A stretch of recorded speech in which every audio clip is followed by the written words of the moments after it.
Yo, chat. What's up, bro? What's up?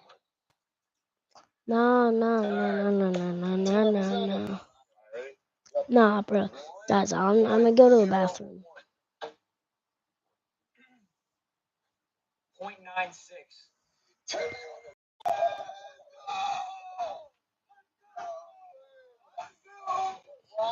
Bro.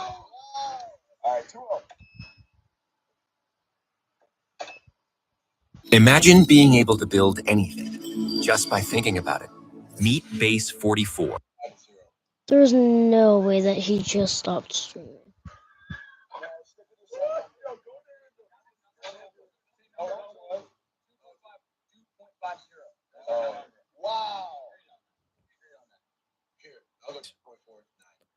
Peace. Bro, he actually just stopped? Nah, bro. I was uncalled for. The second I start streaming, he stopped the stream.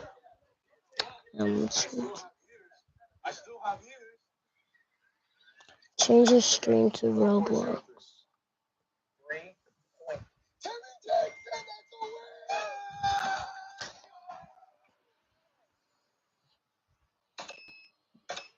Ronaldo and Messi might be best friends. This master waited 10 full years for this one precise moment. What you're looking at is his homemade Parmigiano Reggiano, a cheese that takes patience, skill, and Yo, years of man. perfect conditions to mature. Guys, I'll be right back. I need to go to the bathroom.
So, bro, do you want to play Roblox with me?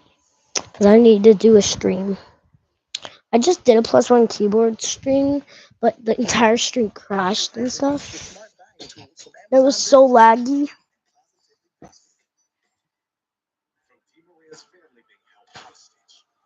another player What? disappearing. These are the scariest moments in football history. And first, the time one of the nicest players in football history became the most hated. His foot has turned completely the other way. Son himself is pretty upset by it in an awful injury for Andre Gomez. Man, you could tell Son had no intentions of hurting Gomez. He just couldn't hold back his emotions. Damn. Well, what happened to Chelsea's John Terry had the whole football world in shock. Because his scariest moment came after he nearly lost his life. On the 27th of February 2007, Arsenal and Chelsea were facing each other in the League Cup final. And in the 56th minute, Abu would accidentally do something deadly. Josh here! They haven't cleared him on! Well, the kick made him swallow his tongue, which basically made it impossible for Terry to breathe. Fortunately, though, medical assistance was quick to help him out. He was given an okay to leave the hospital just a day later. At least there were people there to help Terry out. But what if I told you another player's scariest moment was him surrounded by men with knives? See, it all started when former Arsenal star Mesut Ozil and Sead Kolasinac were eating lunch before their preseason tour. And with them, they not only had watches worth up to $200K, they were also driving a $160,000 G-Wagon. So when Ozil and his wife got into the car, Kolasinac was completely alone as a moving target. That's when two criminals jumped in.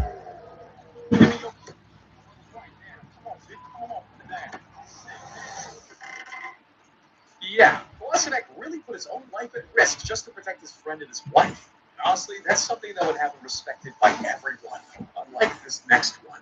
Because what if I told you that what he built was close to losing his life? See, ever since Cristiano Ronaldo joined Manchester United back in 2008, he had a thing for fast cars. And after just 6 years in professional football, he had cars worth up to $3 million. But on the 8th of January 2009, Ronaldo woke up to multiple texts from coaches and teammates asking him about his whereabouts. Yeah, Ronaldo had overslept, so he quickly got dressed and started driving to the training center. All of a sudden, this Cristiano lost control of his car, and the thing hit the wall so hard it was pretty much unrecognizable. It looks like a crash scene from an action movie and is reminiscent of the images in Paris where Princess Diana lost her life.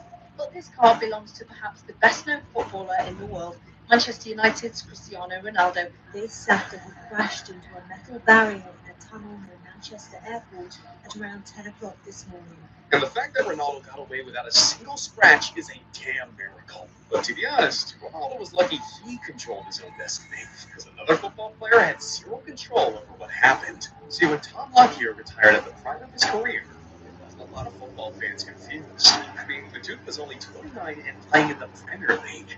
On the 5th of June 2023, during a playoff championship final, things would take a wild turn. See, Tom was starting in the midfield just like usual, but in the earlier minutes of the game, Tom's heart would slowly start to beat out of rhythm, and in the 8th minute, his body couldn't Nah, take it bro. anymore. Yeah, Tom was seconds away from dying. Fortunately, the medics made it just in time to save his life. First and foremost, how are you? No, I'm doing well. Yeah, no, thanks for asking. It's been a mad week or so. I've had the all clear yesterday, and I'm all good moving forward. Getting Bro. the all clear, he's ready to get back on the field and give Legion fans his all. That would turn out to be his biggest mistake, because on the 15th of December 2023, the Premier League game versus Bournemouth, things were getting even worse. We're not showing the agonising moment Luton's captain collapsed after 59 minutes. Luton had all the players called for help. Medics rushed on to treat the 29-year-old. Bruh. Fans from both teams watched on in anger Chat. at Bournemouth's Vitality Stadium. It's one of those situations where we all just hope for the best.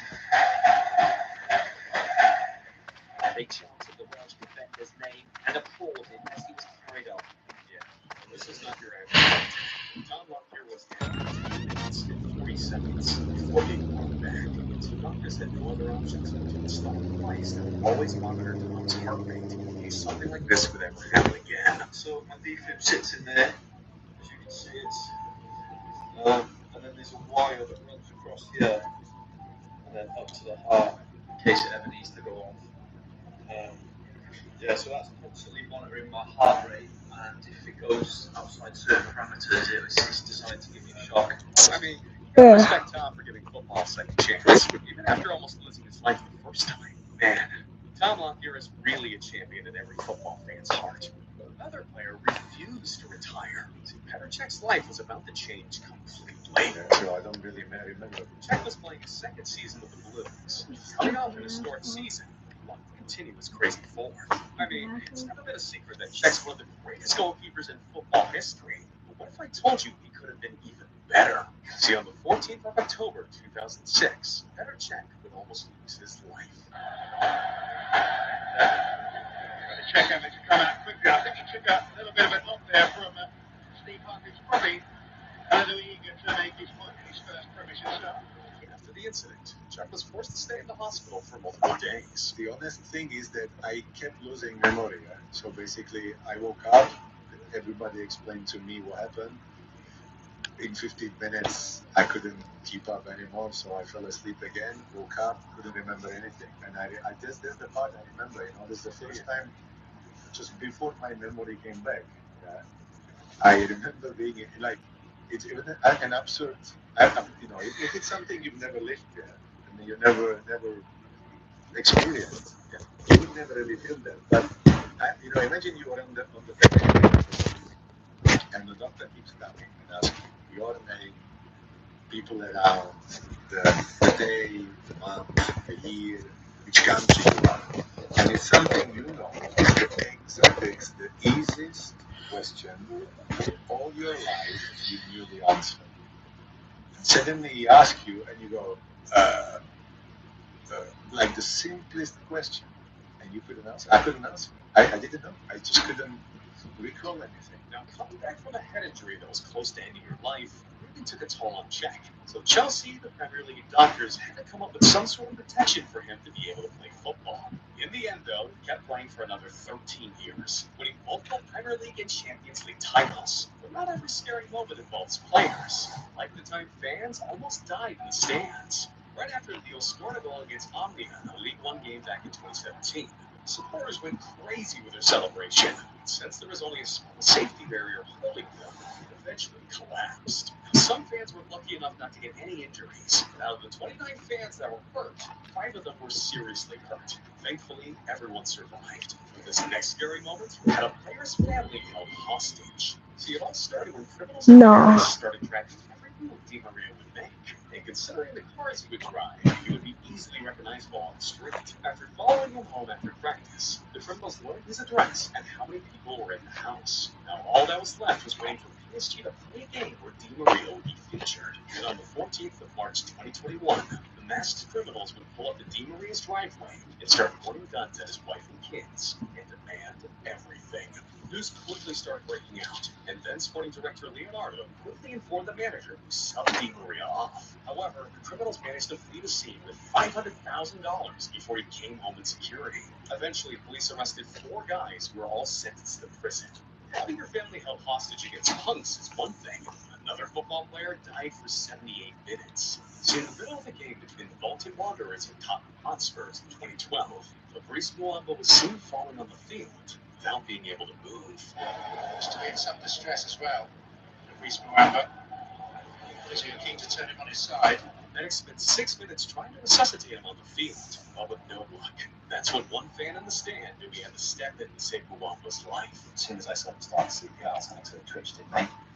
I turned up and said, they're doing CPR, I should go and help. My brother said, yeah, go and help. Muamba was quickly rushed to intensive care, where he would be fighting for his life. I'm here, and you're in front of me. If I get to look at you, I'm seeing 2 versions of you. Oh. So there's you there, there's another you there. Yeah. If I get to look at you, there's you there, there's another you there. So I couldn't, but I'm a little bit busy. Once at intensive care, Nah, bro. still weren't able to bring him back. But after 78 minutes and 15 heart shocks, Fabrice's heart rate finally started getting positive. And I responded.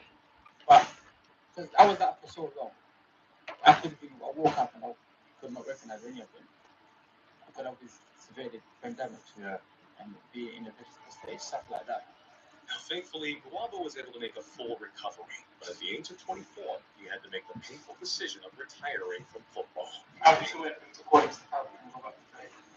dollars on the way. I wish we could. I wish we could. But you're doing your degree. Yeah. I assume that's obviously totally so, but, with the way medicine evolves and it's getting better and stronger, I think it's extremely important. Yeah.